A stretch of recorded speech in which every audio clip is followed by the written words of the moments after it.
Voltamos então para o terceiro bloco dessa semana do FAUSB Entrevista. Hoje estamos recebendo aqui a professora Daiane Dart, professora mestre em Economia e professora dos 3 cursos da FAUSB. Professora, seja bem-vinda ao FAUSB Entrevista.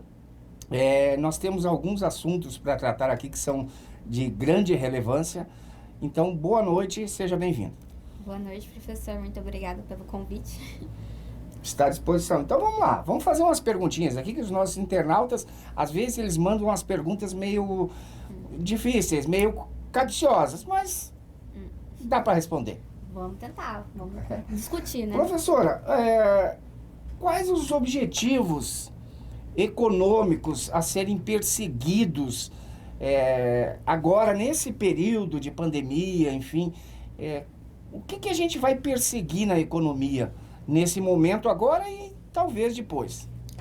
Bem, a gente já está vendo bastantes esforços, né, de tentar minimizar as perdas, minimizar o número de vítimas com a pandemia. Então, inicialmente, reduzir, né, o número de vítimas e não inchar o sistema de saúde. Então, vamos tentar evitar chegar nesse cenário aí de calamidade maior no sistema de saúde. E o outro motivo seria, outro objetivo, né, seria também adotar medidas de preservar produção e emprego. Então a gente tem essas duas variáveis aí com um maior risco, né, de ter aí um decrescimento e gerar grandes problemas no futuro. Então a gente vê todos os esforços da economia em preservar a renda para que haja aí ainda uma demanda e não seja aí uma crise mais avassaladora, como é possível, né? Já que é uma crise global e já tem aí diversos países sofrendo cada vez mais com essa pandemia. Então, e eu digo assim, como a senhora falou, a parte onde existe essa curva, para que não se aumente muito a curva, que essa curva não seja muito rápida, para que não enche o sistema de saúde. Quanto a isso, nós estamos ainda conseguindo fazer isso.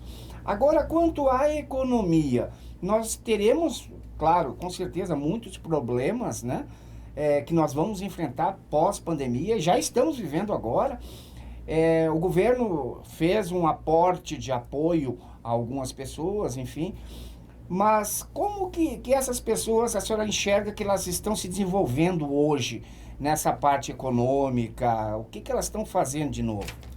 Então, a gente tem aí uma parcela da população que sofre mais fortemente com a pandemia, que seria aí já aqueles autônomos, né, que não têm acesso a um mercado mais ativo, mais atrativo, então já ficaram isolados, já estão à margem, então com a pandemia piora a situação econômica.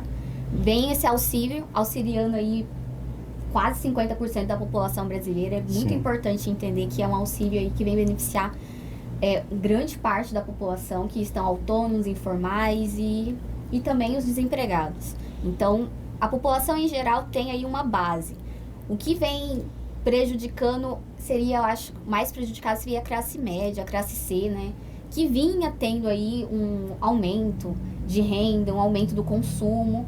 E agora vai ver freado, digamos, essa inserção na economia, já que à medida que reduz o comércio, os serviços, né? Então essas atividades que são essenciais para esse grupo classe C, né? Então eles vão aí tendo frear cada vez mais a sua inserção e assim ficar também à margem. À margem. Só que o que a gente tem visto também é que outros setores, né? Além do setor de comércio normal, que é aquele setor de comércio físico, onde a gente vai até a loja, compra o objeto, olha para ele, compra, paga e leva embora, agora o e-commerce, né, que é o comércio eletrônico, e as entregas, o delivery, isso aumentou bastante. Isso também é o lado bom da coisa, né, que isso, as empresas tiveram que se reinventar, se rearranjar, para poder seguir nessa parte econômica, com a parte econômica um pouco mais forte, né, nesse período. A gente tem aí que os mercados físicos, né, na maioria das vezes foram deixados de lado e a gente está vendo o mercado digital deslanchando. Quem já tinha implementado alguma medida nesse sentido, entrado em aplicativos, visto como funciona, saiu na frente. Então a gente vai ver aí esse setor, parece que a tendência, né, é que ele continue, já que a pandemia pode durar 1 ano ou 2 anos, então ele vai continuar em alta. Então é uma hora de se investir, principalmente se você já tem um negócio, e quer continuar, né, em atividade nesse período.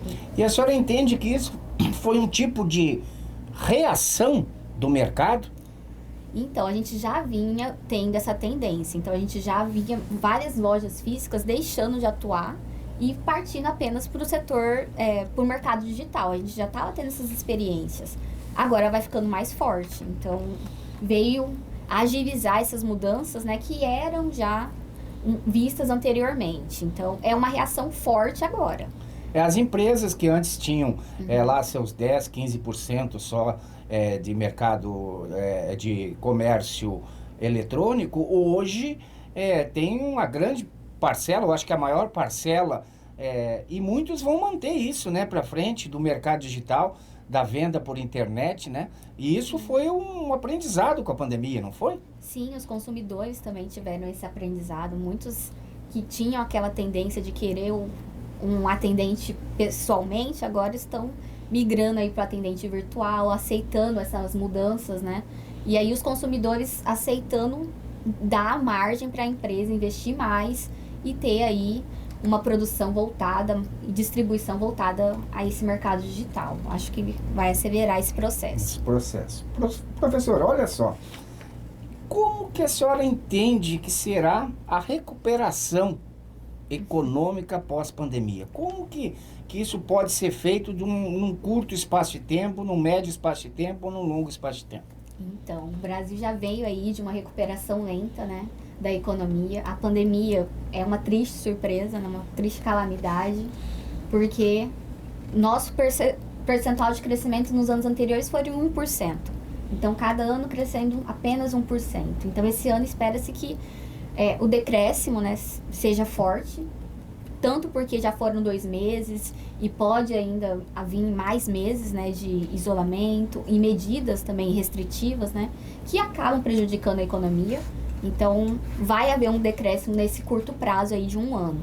Mas espera-se que, com o tempo, medidas de isolamento sendo tomadas aí de forma de buscar preservar, né, a saúde das pessoas, daqui a 1 ano a gente tenha novamente a retomada do crescimento. Espera-se que a demanda reaja, né, à medida que a economia for abrindo. Porque a nossa previsão desse ano era de um crescimento bom antes da pandemia, né? Vinha-se com um entendimento que nós teríamos um pouco mais de crescimento do que até o previsto. Agora, com isso, realmente as reservas se foram e a nossa economia ela vai ter um decréscimo, como em todo mundo, né? Eu acho que difícil será o país que sairá ileso disso. Eu acho que não sairá nenhum, né? Também é difícil. Mas, e nós temos um outro problema que além desses fundamentos todos da economia, tem a ver com emprego e desemprego. E aí, como é que fica isso?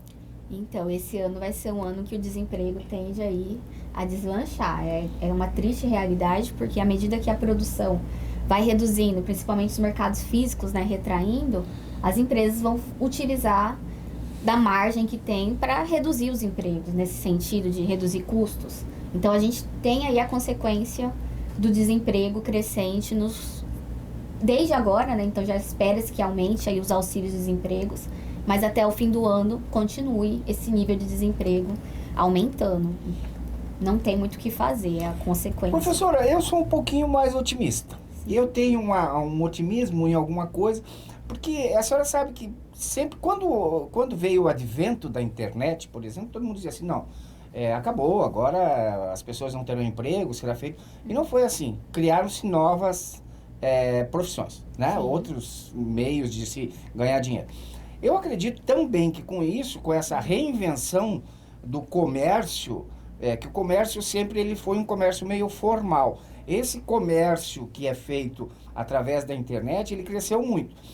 Então, abrirão algumas vagas, claro que não para suprir todo esse, mas abrirão em outros setores. Sim. O setor de entrega de alimentos, né? Vários setores que tiveram que se adaptar nesse período, enxergaram que o seu custo de empresa seria menor através do mercado digital, do mercado eletrônico. Como é que a senhora enxerga isso? Vai haver um crescimento nesse setor, nessa parte? Isso, a gente vai ter mercados reagindo de forma diferente. Vai ter esses setores como saúde, setores de telecomunicações vão crescer. Mas outros setores que exigem aí esse comércio mais formal, a gente vai ter realmente uma redução. Muitas empresas já utilizaram aí férias coletivas para não demitir. Sim. Já utilizaram home office muitas vezes também para não demitir, que são medidas aí de urgência. Se fosse causar aí a demissão que poderia, né, à medida que a redução da produção aconteceu, já teríamos aí um efeito muito maior no desemprego. As empresas estão se esforçando, o Estado está fazendo aí algumas medidas também para que essas empresas mantenham esses contratos, né, vigentes. Então, vamos ver até onde, né, essas empresas conseguem sustentar esse nível de empregos. Então, eu acho que esse cenário pessimista, no sentido, né, esses que estão mais voltados aí para essa crise de demanda, que não tem como eles sobreviverem, já que não tem receita, não tem como custear, né? E além de não ter receita, né, professor, existe o endividamento que foi feito agora. Isso. E esse endividamento, ele tanto no setor público como privado, ele é bem grande, né? Ele vai afetar bastante a situação geral, né, das empresas. E as medidas que estão sendo tomadas para empresas não demitirem, muitas vezes está via endividamento. Então, as empresas já vinham endividadas, vão continuar se endividando, e aí o cenário tem que mudar no ano que vem, porque se não mudar, além das demissões, vamos ter falências. Falências, né? Que já estão acontecendo. Sim, em alguns casos, né? Que já eram empresas, como a gente falou na entrevista anterior, eram empresas que já vinham com problema de caixa, já vinham com problema de não ter reservas, né? Uhum. E de repente veio a pandemia e aí foi a pá de cal realmente para que elas fechassem as portas, né? Então isso é interessante. Agora, o cenário, a gente acompanha todos os dias um embate político no Brasil. Brigas desses com aqueles, os poderes não se acertam, os níveis de governo, prefeitos, governadores, presidência da República não se acertam direito em vários casos. O que isso pode afetar a retomada do crescimento do país?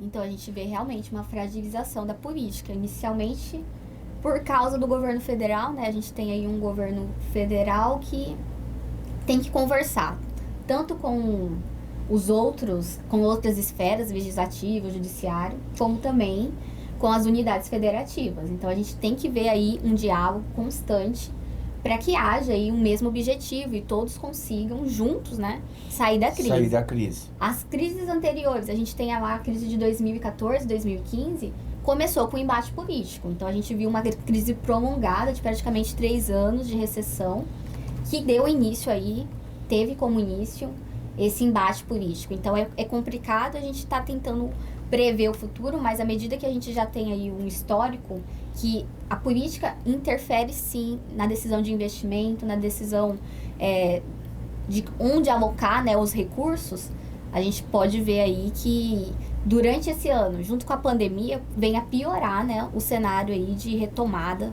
do crescimento. É bem diferente do que muitos casos a gente vê aqui no meio de pessoas sendo utilizando dos seus meios, do que podem, para ajudar uma outra pessoa, se unindo em alguns casos para ajudar as pessoas mais necessitadas. Isso a gente não vê no meio político. Isso é uma coisa bastante difícil para a gente que trabalha todo dia e trabalha com pessoas e enxerga que tem muitas pessoas fazendo uma doação disso, uma doação daquilo para ajudar aquele mais necessitado. E isso foi uma união que a pandemia trouxe. Porém, o poder político, o meio político, digamos, ele não consegue se adaptar a isso. Parece uma disputa muito grande, né? Então, o Estado vinha aí de uma busca, né, de reduzir as suas atividades, e agora ele tem tomado aí um novo posicionamento, que é atender, né, as pessoas que estão em necessidade, principalmente questão de renda. Então, a assistência social que estava sendo enxugada agora torna-se aí novamente um debate, né, a ser colocado, e o Estado tem que se preparar para esse novo debate, que estava aí cada vez mais sendo minimizado, e à medida que a gente vê aí as pessoas buscando fazendo filas, né, para receber cesta básica, não é só federal, tem que ser estadual, tem que ser municipal, para que não haja falta, né, de alimento e nesse período de pandemia, já que é tão importante ficar em casa e não trabalhar, seria interessante, né, que todos compartilhassem dessa ideia e fizessem o esforço para que haja pelo menos a alimentação básica. Professora Daiane Darte, professora mestre, nós agradecemos a sua presença no FAUSP Entrevista, foi muito bom o nosso papo, a nossa conversa. Venha mais vezes, quando for possível. Muito obrigado pela sua presença. Obrigada, professor. Obrigado, pessoal. Tchau, tchau. Encerramos aqui o terceiro bloco dessa semana do FAUSP Entrevista. Agradecemos a todos e uma boa noite.